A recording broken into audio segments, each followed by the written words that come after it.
Hello everyone, welcome to my political journalism news channel. The story for today is Finance Minister Simon Birmingham has refused to rule out cutting the fuel excise to alleviate cost of living pressures, but National Senator Matt Canavan has urged against panicked reactions. Fuel prices around the world have catapulted over supply concerns brought about by Russia's invasion of Ukraine. The average cost of unleaded has skyrocketed across the country by more than 30% in the past 12 months, leading to growing concern over the effect on the average Aussie's hip pocket. The price surge has led to calls for the fuel excise, a government levy on petrol currently set at 44.2 cents a litre, to be dramatically cut. Mr. Birmingham said the government was very conscious of cost of living concerns, spruiking how the Commonwealth's tax cut regime was alleviating pressure on households. We've put more money into the pockets of Australian households through our income tax cuts to the tune now of about $1.5 billion each and every month going into the pockets of Australian households, the Finance Minister told Sky News.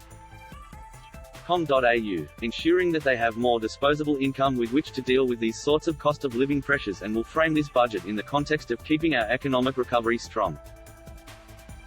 Mr. Birmingham echoed Scott Morrison's comments from Monday, when the Prime Minister said Australians understood the surging price of fuel had been caused by the disruption of the war in Europe.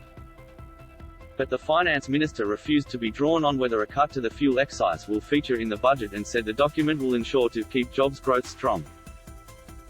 However, his Nationals colleague hit out at the recommendation to cut the tax first raised by South Australia Liberal Premier Stephen Marshall whilst campaigning for the upcoming state election.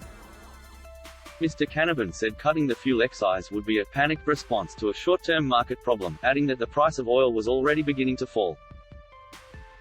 We need to make sure at these times we don't have panic reactions, he told Sky News Australia. It is very important at volatile times like these we don't take panic policy reactions. The reality is here: if we cut fuel excise, how would it ever go up again in the future?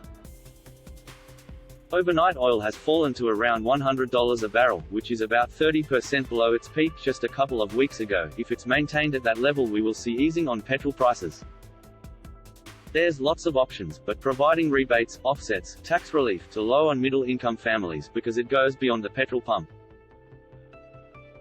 That is all for today news. Thank you for watching to my channel. Please be sure to leave your comment and subscribe below for more news update.